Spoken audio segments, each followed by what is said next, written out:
أعوذ بالله من الشيطان الرجيم. بسم الله الرحمن الرحيم. يا أيها الذين أوتوا الكتاب آمنوا بما نزلنا مصدقا لما معكم من قبل أن نطمس وجوها فنردها على أدبارها أو نلعنهم كما لعنا أصحاب السبت وكان أمر الله مفعولا. ترجمہ کنزُل ایمان. اللہ کے نام سے شروع جو نہایت مہربان رحم والا.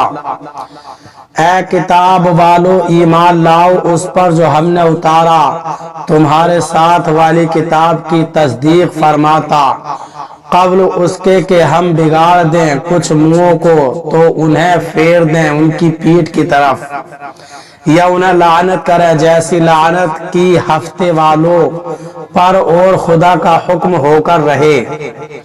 ترجمہ کنزُل عرفان. اے کتاب والو جو ہم نے تمہارے پاس موجود کتاب کی تصدیق کرنے والا قرآن اتارا ہے اس پر ایمان لے آؤ اس سے پہلے کہ ہم چہرے بگاڑ دیں پھر انہیں ان کی پیٹھ کے صورت پھیر دیں یا ان پر بھی ایسے ہی لعنت کریں جیسے ہفتے والوں پر لعنت کی تھی اور اللہ کا حکم ہو کر ہی رہتا ہے. یا ایھا الذین اوتوا الکتاب.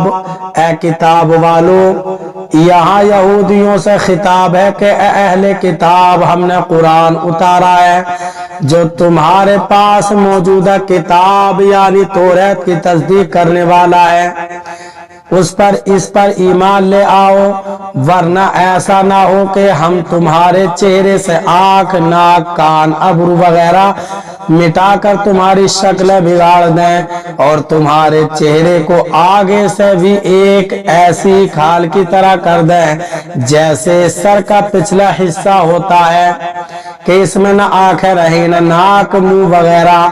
اور یا ان یہودیوں پر بھی ہم ایسے ہی لعنت کریں جیسے ہفتے کے دن نافرمانی کرنے والے یہودی گروہ پر لعنت کی گئی تھی.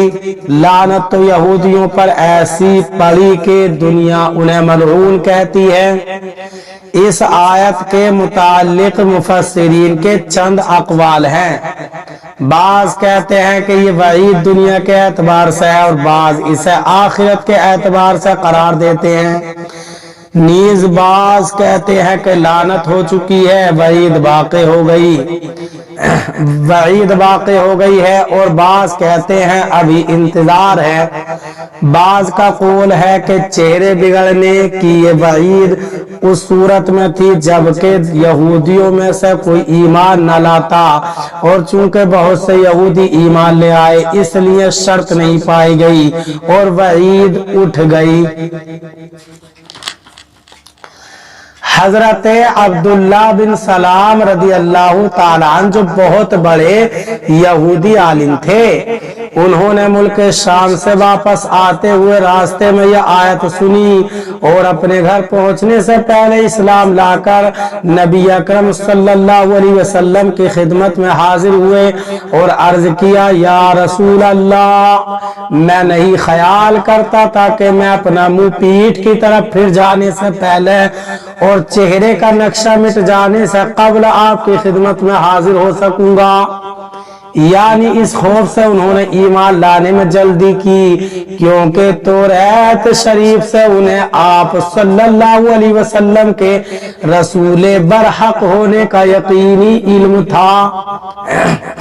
حضرت کعب احبار رضی اللہ تعالیٰ عنہ جو علماء یہود میں بڑی قدر و منزلت رکھتے تھے انہوں نے ایک رات کسی شخص سے یہی آیت سنی تو خوفزدہ ہوئے اور حضرت عمر فاروق اعظم رضی اللہ تعالیٰ عنہ کی بارگاہ میں حاضر ہو کر مسلمان ہو گئے.